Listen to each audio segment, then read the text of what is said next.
जय जिजाऊ. मी इंदू गायकवाड. हिरकणी बुरुज माझं साम्राज्य या बुरुजावर आपलं स्वागत करत आहे. आजचा एक वेगळा विषय आहे. खरंच एक वेगळा विषय आहे. निसर्गाच्या जवळ घेऊन जाणारा, माणसाच्या जवळ घेऊन जाणारा आणि जगण्याच्या दिशेने आणि जगवण्याच्या दिशेने घेऊन जाणारा.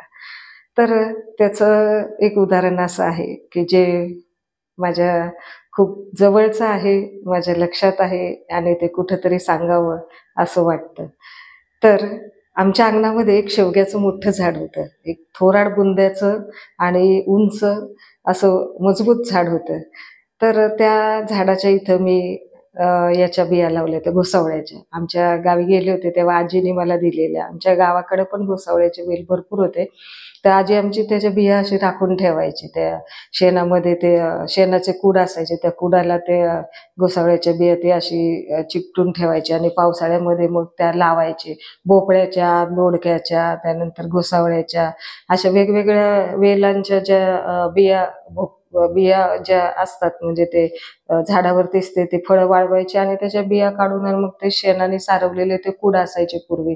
तर त्याला अशी तिथे लिपून द्यायची ते आणि मग त्याच्यामध्ये त्या चांगले ते वर्षभर ते बी चांगलं राहायचं, किडायचं नाही, काही नाही. किंवा मग अशा चुलीतली राख घ्यायची, त्या राखेमध्ये असे मिसळून आणि ती पॅक करून एखाद्या छोट्या मडक्यामध्ये अशी बंद करून अशी ठेवायची आणि मग ती पावसाळ्याच्या वेळेला ती लावायची. तर आजीचं मी बऱ्याच वेळेला हे पाहिलेलं आणि मग मी पण तसं करायचे. मलाही ते आवडायचं. आजी काय काय करायची त्याचं माझं फार निरीक्षण असायचं. तर त्या काळामध्ये आजी जसं करायची तसं मी पण करायचे. तर मलाही आवड होती शेताची आणि असं काही लावण्याची वगैरे, झाडांची, फुलांची, फळझाडांची. तर आजीने मला 5-6 त्या घोसावळ्याच्या बिया दिल्या होत्या आणि म्हटलं तर लाव तुझ्या इथं. आणि मग त्या आमच्या अंगणामध्ये शेवग्याचं झाड होतं, तिथं मग मी त्या 4-5 बिया लावल्या. त्यानंतर मग पावसाळ्याच्या वेळेतच लावल्या होत्या आणि मग नंतर पाऊस जसा पडला तसे त्याला मग ते अंकुर फुटला. त्याच्यानंतर मग तर ते झाड एक कोवळं कोंब आणि ते मग त्याचं झाड तयार झालं. वेलीमध्ये त्याचं रूपांतर झालं. ती वेल जशी जशी मोठी व्हायला लागली तशी तशी ती त्या शेवग्याच्या झाडाला अशी विळखा घालायला लागली, त्याच्या फांद्यांवरनं पसरायला लागली, तिचं साम्राज्य पसरवायला लागली ती. आणि जिथं जिथं तिला तो आधार मिळेल तिथं तिथं ती अशी जोमाने पुढे वाटचाल करायची. आणि इतके दिमाखात आणि इतक्या विजेच्या चपळाईने अशी वेग घेत घेत घेत ती वेल चढायची. ती पार अगदी त्या शेवग्याच्या झाडाच्या टोकापर्यंत गेली आणि पानांना पण इतकी त्या फांद्यांना तिने लगडलं स्वतःला की पूर्ण ते शेवग्याचं झाडच व्यापून टाकायचे ते. आणि हळूहळू मग त्याला कळ्या यायला लागल्या, फुलं यायला लागली आणि मग नंतर त्या फुलांना ती घोसावळी लागायला लागली, फळं लागायला लागली, भरपूर घोसावळे निघायचे. आणि मग ते फळ त्या घोसावळी पण असे मोठे मोठे असायचे. त्याची भजी तर एकदम टेस्टी, एक नंबर भजी व्हायची त्याची. अगदी मोठे मोठे घोसावळे होते ते आणि एकदम चविष्ट भजी व्हायची त्याची. आम्ही ते भरपूर खायचो आणि भाजी पण करून खायचो. नातेवाईकांना द्यायचो, शेजार-पाजारांना द्यायचो. कोणालाही ज्यांना माहिती आहे की बाबा यांच्याकडे घोसावळ्याची वेल आहे, त्यांना घोसावळे आहेत भरपूर. मग ते आमच्याकडे मागायचे. आम्ही पण आले कोणी की त्यांच्याकडं देऊन टाकायचं. मग त्यांना कधी कोणाला भाजी वाटली तर भाजी करायची, भजी करायचे तर भजी करायची. म्हणजे जास्त करून भजीच करायची. त्याला काही जण गिलके पण म्हणतात. काही जण घोसावळे म्हणतात आणि काही जण गिलके म्हणतात. गिलक्याची भाजी. तर ते शेंगदाण्याचा कूट वगैरे घालून ती भाजी छान लागते. आणि आम्ही तर जास्त करून भजीच करायचो. आम्हाला पातेल्याभरती आई भजीच खाऊ घालायची आणि ते अतिशय आम्हाला ती आवडायची आणि कंटाळा कधीच नाही यायचा त्याचा. तर ती एक तो वेल आणि ते झाड ते तर मला असं प्रिय होतं. रोज माझी ती देखरेख असायची. आज किती वाढलं, आज किती फुलं आली, आज फुलांना फळं किती आली, ती किती आणि भराभर मोठी व्हायची ती. शेवगा पण भरपूर लागायचा. शेवग्याला पण असे घोसच्या घोस यायची. शेवगा पण भरपूर यायचं. शेवगा पण आम्ही आलो की वाटून द्यायचो आणि हे घोसावळी पण आले की आम्ही वाटून द्यायचो. त्याच्यामध्ये फार आनंद मिळायचा असं वाटण्यामध्ये सुद्धा. आणि मग हळू-हळू काय झालं तर त्याची पानं पिवळी पडायला लागली. भरपूर खाल्ले आम्ही घोसावळे. पण नंतर वर्ष त्याचं होत आलं. वर्ष संपायच्या दरम्यान त्याची पानं हळू पिवळी पडायला लागली आणि ते वेल पण त्याचा काही जो वरचा जो आहे भाग तो सुकायला लागला. काही पानं गळून पडायला लागली. त्याला काही ठिकाणी एखादं फुल उमलायचं, ते असं पूर्ण पण उमलायचं नाही, त्याला फळंही धरायचं नाही आणि ती तशीच फुलं गळून जायची. म्हणजे रोज त्याची फुललेल्या फुलामध्ये असं फळ देण्याची क्षमताच नसायची. मग ते गळून जायची, ती पानंही गळायची, ती फुलंही एखाद दुसरं उमलायचं आणि तेही गळून जायचं, फळ नाही धरायचं. आणि असं करता करता वेल जो टोकावरचा गेलेला तो हळूहळू हळूहळू खाली यायला लागला. आणि त्याचा जो बुंध्याला जो त्याने लपेटून घेतलं होतं, तर ती एक एक एक एक त्याची ती वेलाची जी दोरीसारखा जो झाला होता तो एक एक गळून पडायला लागला खाली, त्याचं ढिलं पडायला लागलं ते अंग. आणि तो एक दिवशी पूर्णच असा खाली पडत पडत गेला. तरी मी त्याला असं वाटलं की नाही तो जगेल, अजून चांगलं होईल, म्हणून मी त्याला दोरीने अजून त्याला उंच बांधून द्यायचे की जेणेकरून त्याला सपोर्ट मिळाला की तो अजून जरा वर जाईल असं मला वाटायचं. म्हणून मी ते करायचे प्रयत्न, परंतु ते काही यशस्वी नाही झाले. खतं पण मी नैसर्गिक खत टाकायला लागले, गांडूळ खत विकत घेतलं नर्सरीमधनं आणि ते त्या वेलाभोवती घालायचे, पाणी वेळेवर द्यायचे. 2-2 वेळेला पाणी द्यायला लागले. असं वाटलं कुठेतरी पाणी कमी पडत असेल म्हणूनच त्याची पानं पिवळी पडायला लागले, पण तसं खरं कारण नव्हतं. त्याचं कारण वेगळंच होतं आणि ते नैसर्गिक कारण होतं. मी प्रयत्न केले खत पाणी घालून त्याला वाढवण्याचा, जगवण्याचा, टिकवून ठेवण्याचा, पुन्हा फळ देईल, पुन्हा फुलेल या भाबड्या आशेने मी त्याला वाढवत राहिले, परंतु ते मुळीच वाढलं नाही. ते खाली कोसळून ते संपलं.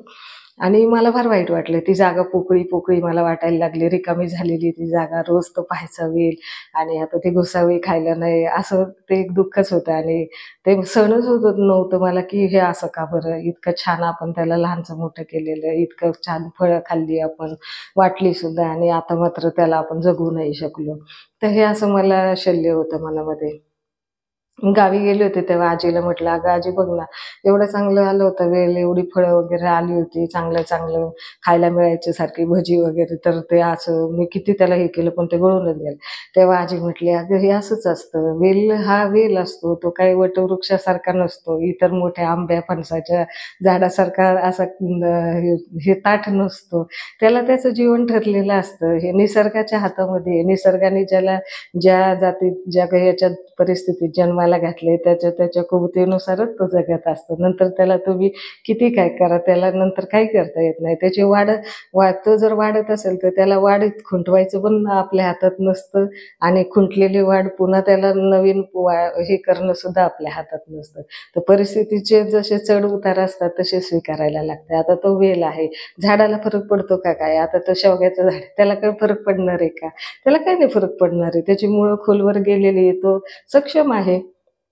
त्याचं पाणी, त्याचं पोषण, त्याचं आयुष्य अजून भरपूर आहे. तो त्याचं जगू शकतो. ते आता परिस्थितीला तोंड द्यायला तो ठाम आहे. तसं वेल नाही. वेल ही काय आयुष्यभर खूप वर्ष अशी टिकणारी नसते. तिचं आयुष्य थोडंच असतं. तेवढंच आयुष्य ती जगते, पण भरभरून जगते. फळं देते, फुलं देते, भरभरून देते. ज्यावेळेला ती वाढते, ज्यावेळेला तिचं फांद्यांवरती पसरत असते, आपल्याला फळं देत असते, तेव्हा ती कशी असते, किती ताकदीची असते, किती भराभरा भराभरा ती पुढे जाते, किती भराभरा उमलते फुलं, किती भराभरा फळं पण देते. भरपूर टोपली टोपली भरून एक एक वेळेला घोसावळे निघायचे, भरपूर द्यायची ती वेल. आणि मग असं हे जीवन असतं, याच्याकडे आपण आहे तसं स्वीकारायचं असतं. त्याला आपण ना वाढवू शकत, आपल्या हातात ते नसतं, आणि ना त्याला संपवू शकत. आपण स्वीकारायचं असतं. तर तू काय कर, आता त्याच्यातल्या त्या बिया ठेव, आणि पुन्हा पुढचा पावसाळा येईल, त्या पावसाळ्यामध्ये परत उरव, म्हणजे परत ती वेल तशीच आकाराला येईल, तशीच फळेल, फुलेल, आणि तशीच तुला परत घोसावळे पण देईल. तर त्याचं वाईट नाही वाटून घ्यायचं. तोपर्यंत जरा पावसाळा येईपर्यंत वाढतं, जरा दम धर. तोपर्यंत त्याची बियांची जोपासना कर, जरा नीटनेटकी जागा करून ठेव, त्याला जरा खत पाण्याची व्यवस्था करून ठेव, आणि मग पावसाळ्यातला मग पुन्हा ती वेल येईल आणि पुन्हा ते देईल फळ. तर त्याची चिंता करू नको. आता ते आतापर्यंत खाल्ली ती खाल्ली फळं, आता पुढचं लावायचं, आणि नंतर पुन्हा मग त्याची फळं खायची, मग पुन्हा वाटायची. मला एक माझं कोडं सुटलं आणि बरं वाटलं मला. म्हणजे मला माझ्या प्रश्नाचं उत्तर सापडलं आजीजवळ. आजीने जे मला सांगितलं की माणसाच्या हातामध्ये काय आहे आणि काय नाही आहे, त्याचा आपण विचार करायचा. जे संपलंय त्याच्यावरती पुन्हा उगवण्यासाठी त्याला आपण काही करू शकत नाही, तिथे त्याचा विचार नाही करायचा. आपण नव्याने पुन्हा त्याला कसं फुलवता येईल, कसं पुन्हा त्याचं बीज राखून ठेवायचं. ते बीजाला कीड नाही लागून द्यायचं, ते बीज नष्ट होऊ नाही द्यायचं, ते बीज टिकवून ठेवायचं, त्याचा सांभाळ करायचा. जोपर्यंत पावसाळ्यात नाही, जोपर्यंत जोपर्यंत आपल्याला ते लावायला होत नाही तोपर्यंत त्या बिजाचा सांभाळ करायचा, त्याला कीड लागण्यापासून वाचवायचं. आणि ते मी केलं. ते व्यवस्थित अगदी ते बिया ठेवल्या आणि मी त्या पुढच्या पावसाळ्यामध्ये लावल्या होत्या आणि त्याचा पुन्हा वेल सुद्धा आला. पुन्हा घोसावळी पण भरपूर खाल्ली. पण मला एक विचार मी केला, की कसं असतं निसर्ग आणि माणसाचं आयुष्य, ही परिस्थिती जशी असते तसं आपल्याला स्वीकारणं भाग असतं आणि आहे ती परिस्थिती तशीच राहील याची शाश्वती नाही, खात्री काहीच नाही देत कुठल्या गोष्टीची. की असं म्हणजे असंच होईल, आपलं मोठं झाल्यावर आपलं असं होईल, तसं होईल. आणि काय होतं माणूस बऱ्याचदा काय करतो, की जे नसतं ना, तर ते असण्याच्या नादामध्ये स्वतःचं जे असणं ते पण नष्ट करतो. आता परिस्थिती बघा कोणाची खूप गरिबीची असते आणि तिथं हलाखीची असते. आई-वडील कष्ट करत असतात, कसं तरी आपली चूल पेटत असते, हातातोंडाशी आलेली मुलं असतात, त्यांना जगवायचं असतं, त्यांचं सगळं करायचं असतं. याच्यामध्ये पण परिस्थितीला आई-वडील किती टक्कर देतात, किती बरं कष्ट उपसतात आणि आपल्यालाही किती त्या गोष्टींमध्ये सामोरं जावं लागतं त्या परिस्थितीला. परंतु काही जण कसा विचार करतात, की आपलं काही नसलं तरी ते तसं दाखवतात. परिस्थितीची गरीब असली, आपल्याला गरिबीत शिकत असलो आपण, तरी काय करतात मोठ्यांच्या संगतीमध्ये उठायचं, बसायचं, मजा मारायची, कुठं पार्ट्या करायच्या, गाडी घ्यायची, त्याच्यात पेट्रोल टाकायला पैसे नसतात तरी पण ती गाडी मात्र हवी आहे, मोबाईल पाहिजे भारी-भारी, पार्ट्या करायला पाहिजे, हिंडायला पाहिजे, फिरायला पाहिजे, सिनेमे पाहायला पाहिजे. म्हणजे सगळी जी हौस-मौज जी श्रीमंत वर्गाची जी मुलं-मुली करत असतात किंवा इतर माणसं जसे शौकीन असतात श्रीमंतीचे आणि मोठ्या गोष्टींचे, तसं आपणही आपली परिस्थिती नसते. आपल्याला संध्याकाळी काय खायला मिळेल याची भ्रांत असते आणि तरीसुद्धा आपण जर त्या मोठ्या पण लोकांमध्ये असं हे उठ-बस करत राहिलो, त्यांच्यामध्ये त्यांच्यासारखं जगत राहिलो, त्यांचा जर मोठा आकार आहे, त्यांची मोठी क्षमता आहे, त्यांची श्रीमंती आहे, तर ते त्यांच्या स्तरावरती ते त्यांचं जगत असतात. पण जर आपण जसं या वेलवर्गीय याच्यातले असू, आपण जर गरीब परिस्थितीत असू, आपली क्षमतांना मर्यादा आहे, आपल्या वाढीला मर्यादा आहे, आपल्या उंचीला मर्यादा आहे, आपल्या पसरण्याच्या क्षमतेला मर्यादा आहे, आपल्या आयुष्यमानाला किंवा आपल्याला जे काही परिस्थिती आहे पूरक, तर त्यालाही सगळ्या मर्यादा आहे. तर त्या मर्यादा जाणून आणि त्या नैसर्गिक गोष्टी, ज्या गोष्टी इतर गोष्टी परिस्थितीच्या आहेत त्या समजून घेऊन जगायला लागतं. तसा आपल्याला आकार द्यावा लागतो, तसा आपल्याला इतरांचा आधार घ्यावा लागतो. भक्कमच आपल्याला आधार जरी असला तरी आपली पण स्वतःची तेवढी क्षमता विकसित व्हावी लागते आणि आपण तेवढं कष्ट करावे लागतात. आपण तेवढी समज ठेवावी लागते. आपल्याला तेवढी मॅच्युरिटी असली पाहिजे आणि तर आपण या गोष्टी चांगल्या प्रकारे करू शकतो. तर असं जे क्षमता नाही ते आपण नाही आहोत, ते आहोत असं दाखवायचा प्रयत्न माणसाने करायचा नाही. आपल्याला जे दिलेलं आहे ते स्वीकारायचं आणि पुन्हा त्याच्यातून आपल्याला पुन्हा नव्याने पुढं जात राहायचं असतं. आपण ज्या गोष्टी बदलू नाही शकत त्याच्या मागे लागून आपण तिथंच थांबायचं नाही, तिथंच आपण संपायचं नाही. पुन्हा नवीन वाढ होत असते, नवीन बीजं पेरत राहायची, जी आहेत चांगली ती टिकवून ठेवायची, ती साठवून ठेवायची आणि त्याला कुठेही कीड लागून द्यायची नाही, त्याला कुठेही वाईट मार्गाला घेऊन जायचं नाही, त्याला व्यवस्थित ठेवायचं, सुरक्षित ठेवायचं आणि पुढच्या दिशेने पुढं वाटचाल करण्यासाठी त्याला संधी द्यायची, प्रेरणा द्यायची, तसं वातावरण निर्मिती करायची. जशी जमिनीची मशागत करावी लागते आपल्याला, नांगरणी करावी लागते पेरणीच्या आधी, तसंच आपल्याला त्या जागेची सुपीकता टिकवून ठेवावी लागते. तसं वातावरण, तसं परिस्थिती तयार करून ठेवावी लागते आणि मग त्या सुपीक जागेमध्ये बीजं रोवली की त्याचं रूपांतर छान आपल्याला झाडामध्ये, वेलीमध्ये आपल्याला करता येतं त्याच्या क्षमतेनुसार. तर असं आपण कुठेही हार नाही मानायची की आपण कमी आहोत, गरीब आहोत, आपलं एवढंच आपली अशीच परिस्थिती आहे, एवढ्यातच आपल्याला वागवायचं, एवढ्यातच ते. तर जे आहे ते आहे ते स्वीकारायचं, त्याच्यातून नवनिर्मिती करायची, प्रेरणा घ्यायची आणि पुढे जायचं, मार्गस्थ राहायचं.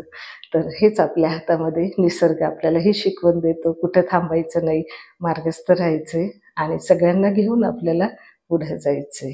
तेव्हा आपण सर्वांनी एकत्रितपणे या सर्व गोष्टींकडे पाहायचे आणि एकत्रितपणे पुढे जायचे, इतरांनाही पुढे घेऊन जायचे. पुन्हा भेटूया. धन्यवाद.